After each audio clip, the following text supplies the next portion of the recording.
Hey Ravens flock, how's it going? Mills RX here with my week 4 flock checkup. Apologies for not doing week 3. I had a double shift in the ER and we had so many patients. And when I got back, I was just so wiped out and I couldn't do one. But we're here. But we're here now, and we have a very big matchup this week against the Buffalo Bills, and they are just as banged up as we are. So, as I'm about to show you in a few minutes, um, this is like a very important test for the Ravens. The Ravens have been we've seen great things from this new pass attack, and though the rushing game it's rounding into form. It still hasn't, broken out yet. Justice Hill was a revelation. Lamar Jackson is Lamar Jackson. He's always going to give you something. J.K. Dobbins looked like he was getting his feet under him too, and I expect him to be better in the second week. So yeah, it's just a lot of good things. Now we are going up against an AFC powerhouse. They are a freight train, and they have just been trucking everyone outside of the Dolphins who beat them, and they had more yards, they had more first downs, but they just couldn't put them in the points. But that was an aberration for this Bills offense. But they're also dealing with a lot of injuries, as are we. So this is going to be a very interesting checkup. When I was doing this one, and when I was analyzing the type of injuries they have and the moves they made because of these injuries, this is going to be a fun matchup, and I really expect it to be a shootout. And hopefully our defense can hold up, and especially we and maybe we can take over and exploit some of the injuries on their side, on the defensive side of the ball for the Bills, and especially their secondary that's just really banged up. So let's go ahead and take a look at it.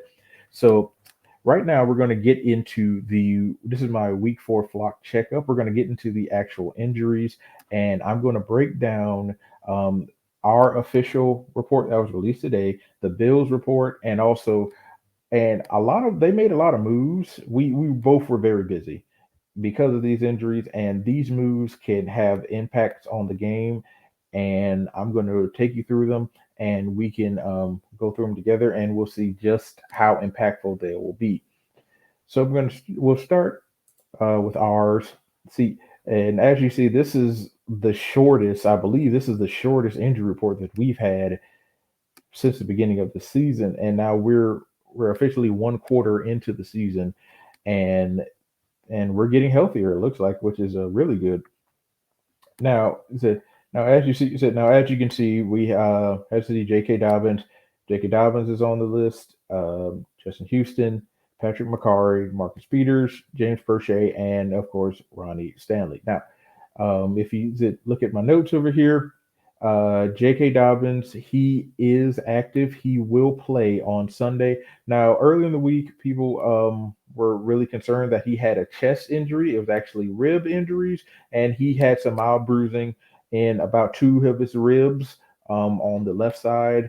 Also some of the intercostal muscles between the two ribs, but it wasn't.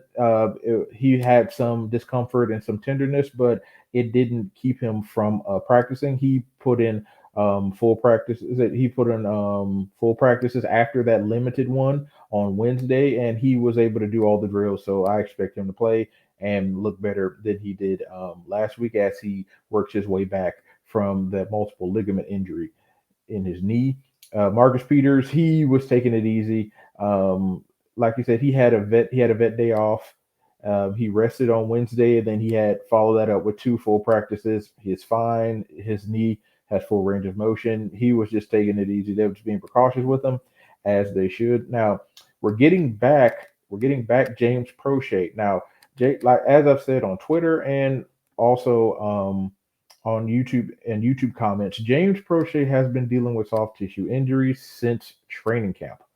And like he had a hamstring injury, he had a muscle strain, he had a hamstring strain. Now then he had a growing strain.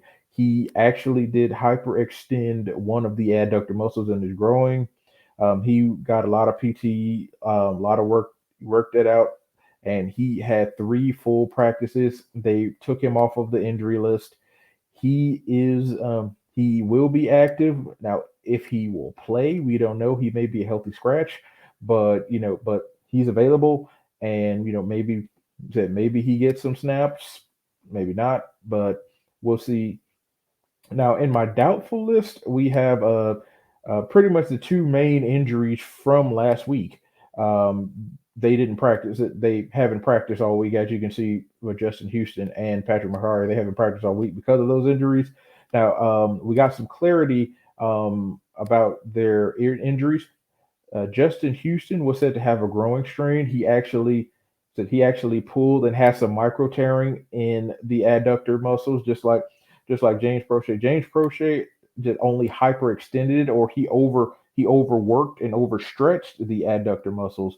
But Justin Houston actually has some micro tearing, some in the soft tissue, in the muscle fibers of those adductor muscles, and it's causing him some tightness and some discomfort and some pain. He was not able to practice all week, so I don't expect him to play. He's doubtful. I don't really expect him to play. Patrick McCarr, we all saw his left ankle roll under um, Justice Hill's foot when he was in run blocking, and he was carted off the field, and he suffered what's known as a low ankle sprain, but that's your classic left lateral ankle sprain, as I've mentioned many times. The ligaments on the outside of the ankle, on the outside portion of the ankle. Like say if this is your ankle, say if this is your ankle right here, and like this is the inside. This is the inside of your hand. This is the outside of your hand.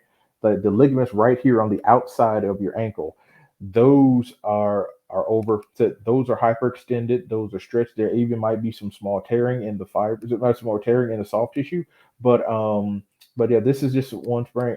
This is the most one of the most common injuries that we see in sports medicine, and even sometimes that I see in the ER. In the ER, and even when I'm working in urgent care, we see a lot of ankle sprains from high school athletes to to, to people who are just running, to people who are just running and who just like work out. This is one of the most common injuries. It's fine, but in Patrick McCarry's case, he's going to miss this week. I expect him to probably practice on a limited basis next week. And even if that's the case, I still think he doesn't play. It's a 1 to 3 week recovery timeline for him with this lateral ankle sprain. So we could see him in about 2 to 3 weeks. Justice Houston, he's week to week right now. But if we're going by the original timeline of an adductor strain like this, it's 2 to 4 weeks. So him and Patrick will probably miss some time. And the biggest mystery has always been Ronnie Stanley, and we got some information this week that not only did he have his second arthroscopic ankle surgery in 2 seasons, but he also had a lower body surgery after that procedure. So he had two surgeries this off season, and said and like and when they said major surgery, that rules out a lot of outpatient stuff. That rules out, the like a knee scope, like endoscopy. That rules out, any arthroscopic procedures. That so pretty much any like the quick stuff you can get out, is it that you can get out, like carpal tunnel, so like carpal tunnel or something like that, you can get in the outpatient thing. That means that he probably had an open procedure or a laparoscopic procedure where they had to make a big incision, or at least a moderate size incision, and they had to fix something. We don't know where. We don't have that much details about it. So he's recovering from two surgeries, and that's why even though he's questionable, I put him in doubtful. I don't think he plays. Week 8 has always been my projection. I think he comes back week 8, and I think that's the plan. that him and the Ravens have together. They apparently are on the same page. There's been a lot of information that's saying that they're fighting. There's been some infighting between him and the Ravens, but they seem to be on the same page from what he finally said. He finally broke his silence and talked about it. So we could see Ronnie Stanley this week. We could see Ronnie Stanley next week. We could see Ronnie Stanley in week 12. I don't know. I really don't know at this point because he has a plan and the Ravens training staff has a plan, but week 8 is my projection. So I don't know what to tell you. Um, Going on to as you can see, the Bills are just that they were just really nicked up and really banged up, especially from through all these weeks. A quick note: Josh Allen is active because you saw against the Dolphins last week that he hurt his throwing hand. He did it was a right hand it was a right hand contusion. He actually went to have his right hand X-rayed. It was there were no structural damage, no soft tissue injuries. All the bones were in place. There was no pin fractures, no fracture. There was no fracturing of the bone. There was no chipping or anything. His hand's fine. He'll start, and we need to watch out for him because he is one of the premier dual threat quarterbacks in the league. So that's something. Now going down the list, we're starting with one of their young corners, Christian Benford, in that game, he fractured his right hand and he needs surgery. So that's 4 to 6 week recovery. So he's been ruled out. Now, another big question mark has been Gabe Jackson, their deep threat. Now, he had a limited session, but then he downgraded to not practicing. That may have been a rest day. Maybe he had a setback. We don't know it, but he had a limited session today, which makes him questionable. He will be a true game time decision with that ankle sprain that he's been dealing with, and so we'll monitor that situation too. It was so good to see Dane Jackson, another one of their young corners, get back on the practice field because we all saw that gruesome neck injury that he had, and he actually went to the hospital and many people thought that he had a spinal injury. It wasn't. Said it wasn't. He just had a mild neck contusion, a mild cervical neck contusion, and he had multiple stingers, which is way better than what it looked like. And he's on the field. He had 3 limited sessions. He was questionable, in my opinion. I don't think he plays because it's just like he's working his way back and anybody who suffers a head and neck injury like that, I don't expect him to play. I don't expect him that he needs some time to get back. First, get said cognitively get back to where he is, and it seems like that he's back to where he is. He wasn't in concussion protocol or anything, um, and but he's working his way back, and that's good. So I don't expect him to play. Dawson Knox, he actually was dealing with a back and a hip injury. Now, some more context with that: he has back spasms, and he had a mild hip stinger. So, and he was limited because of that. Now he's kind of in the same boat as Gabe Jackson, but he was able to practice all 3 days, but in a limited sense. We don't know how much discomfort he's in, don't know how much pain he's in. So he'll be a game time decision, and we'll monitor him going forward. He's a big weapon um, uh, for Josh Allen. So for Josh Allen, not to the level of a Mark Andrews, but kind of in the same vein. Now, one of their wide receivers who I believe they got from Green Bay, Jake Kumaro, he has a high ankle sprain. He is out 6 to 8 weeks. He didn't practice. I don't expect him to play for a while. So there's that. So we don't have to talk much more about that. He's going to be out for a while. Another one we need to look at is I think that's their center Mitch Morse. He has an elbow. So he has an elbow injury. It was an elbow strain and no, sorry, excuse me, elbow sprain. He actually sprained one of the ligaments in his elbow, and it wasn't serious. It's probably a grade one, and that's why he was able to get all those limited practices in. So he's questionable. He's a big on that line, so we needed to get So we really needed. So they really need to get him back up there because if they go with their backup center, he's going to probably throw all their. He doesn't have that much. His backup center don't have that much snaps with Josh Allen. So if they can get him back, that'll be a big thing for him. Also Justin Murray, he has a foot injury. He has limited practice. I expect him to be a game time decision. One of their key interior defensive linemen, Ed Oliver, he actually has a medial ankle sprain, a mild medial ankle sprain. Now, as I mentioned, say if this was your knee, like said Patrick McCarry has one on the outside.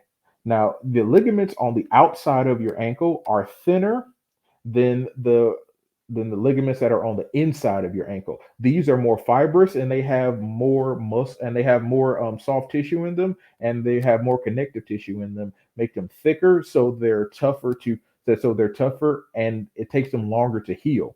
That's why it's so rare that you see internal ankle sprains because when they do, I believe that's what Michael Thomas had. That's why it took him so long to come back, and that's part of the problem with Ronnie Stanley. One of the bigger ones, the deltoid ligament on the interior of his ankle, still healing because that's not only an interior one or a medial ankle ligament. It's actually the main one, and it's actually made up of four different ligaments, and they are still healing. So that's why it's taking a part of the reason why it's taking Ronnie Stanley so long to come back.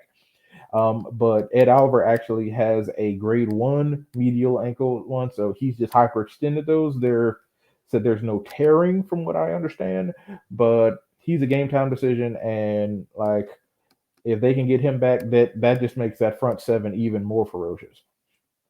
Another one of their interior linemen, Jordan Phillips, he is actually out with a hamstring strain.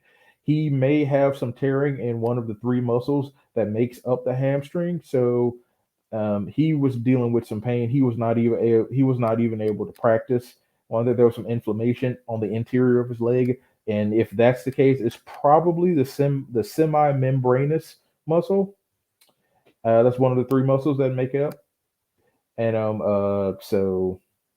hopefully he can come back and there's nothing too serious with that, but he's out for this game. And also the Bills secondary is full of injuries, full of it's amazing how many injuries their secondary has, and but they could get a boost if they get Jordan Poyer back, the All Pro safety. He has a foot contusion. He has a really bad foot contusion. Could be a foot sprain actually, and he was able to get three limited sessions in, but he'll probably be a game time decision. But they could really use him back, especially especially with the way their secondary looks without him. It's not good. So now we're going to look at the transactions. As I mentioned before, they made a lot. We said each of us, the Ravens and the Bills, made a lot of moves over this past week because of these injuries.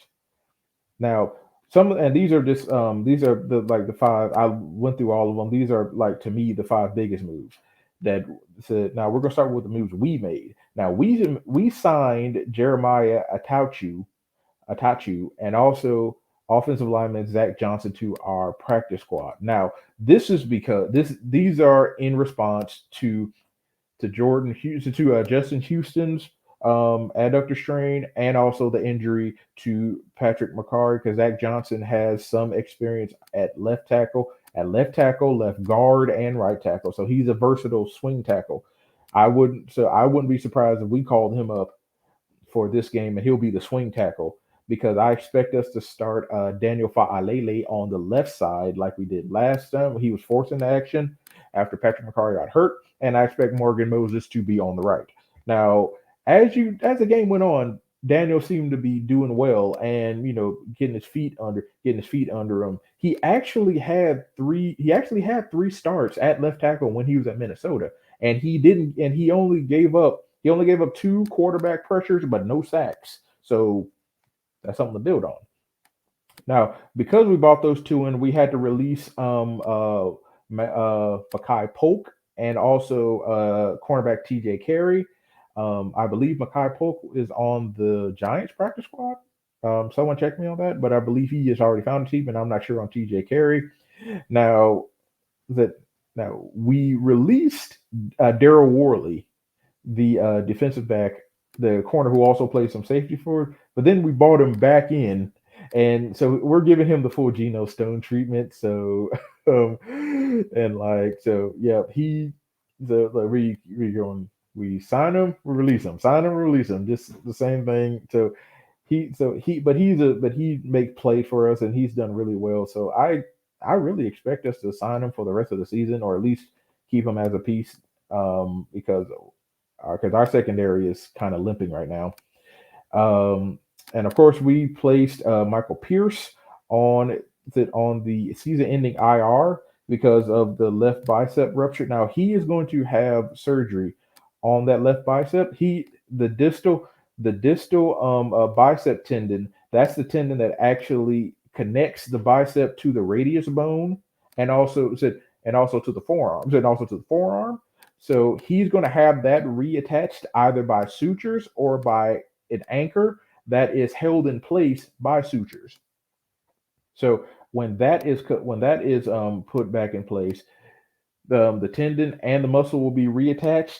Um, Even though it says season ending, he has a chance to return by January. Dr. Jesse Morris of the Fantasy Doctors also talked about that, and he confirmed the same thing that he could be back in January.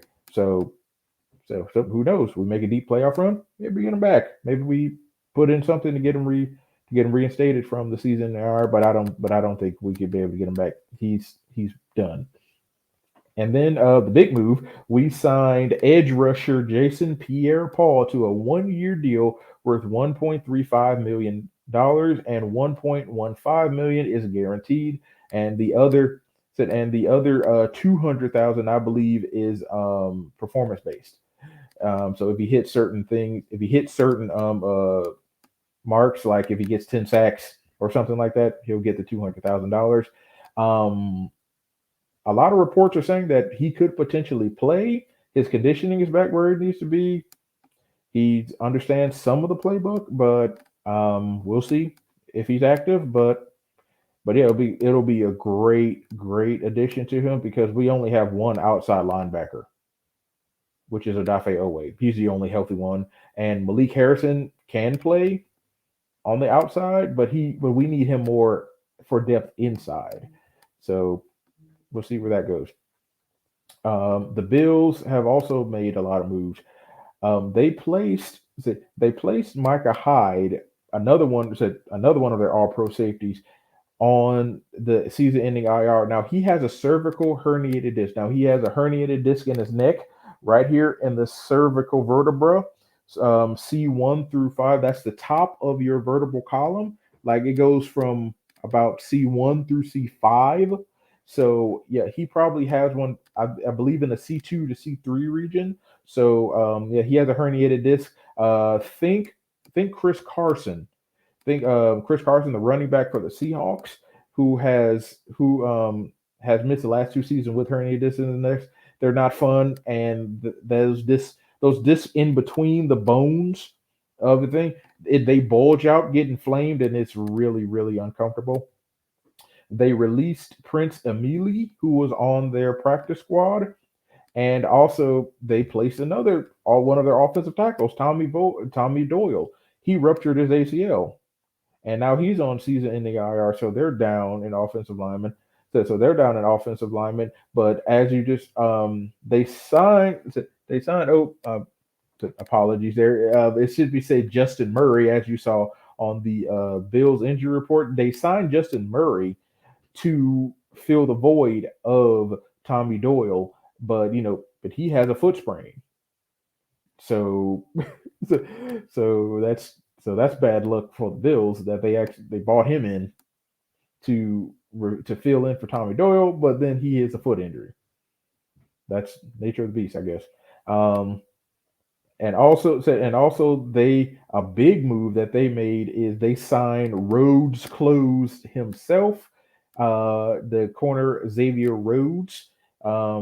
to the practice squad. Now, this was a good move. This was it actually a really good move, and a move that made sense because I was watching Engraven Vid's week 4 preview of the Bills game, and he was talking to a fan named Rico. Follow him, Rico underscore BF underscore on Twitter. He is he's a Bills fan, and he was really giving some good info. But Xavier Rhodes actually played when he was in Minnesota. Leslie Frazier was the defensive coordinator, so he has some familiarity with Leslie Frazier, who is now the defensive coordinator for the Bills. He has some familiarity with that defensive scheme, so bringing him in was a good thing. And they re-signed Prince immediately to the practice squad when they found out that Jordan Phillips and with Ed Oliver hurt. And now that Jordan Phillips is out for the game with the hamstring strain, they will probably call him up for the game against us. So yep, those are all the injuries and all the moves that were made for this week 4. So we're getting healthy, and that's a really good thing. Also for we all saw the travesty last on Thursday with quarterback Tua Tagovailoa. The update is he's back in Miami. He said if you look on Twitter, he thanked everybody for all the support and things of that nature. We all know concussion protocol was not followed. If that independent neurologist looked at him, we could all tell he was concussed. And now, even though there was no, as I put on Twitter earlier today, there was no structural damage to his cervical spine, to the spine. They did an MRI scan. They did an MRI scan. They did a CT scan, and it came up. They said it came up clean, but and which is good. So that means no encephalitis, no inflammation of the brain, no hydrocephalus, meaning no excess of cerebral spinal fluid in the brain, which is good. But he's not out of the woods yet. But he is suffering cluster headaches, which is a telltale sign of a brain injury. And let's just pray it doesn't become full blown migraines. Just the that really triggered me. That really got me. Medical staffs are supposed to help the players, protect them from those competitive impulses when they're hurt. They protect them from themselves. But clearly, the Dolphins medical staff didn't. The NFL, we all know their checkered past with CTE and with concussions. It's I don't know. It was just a bad situation all around. We just prayed for Tua. Hope he's okay. Hope he's doing okay. To him and the whole Tagovailoa family. But yep, that's my week 4 checkup. Thank you all so much for all the support on Twitter. You can follow me here on YouTube with at same thing at Game Medicine, and on Twitter at Game Medicine as well. Thank you. It's going to be a fun game. And yep, go Ravens. Have a nice night.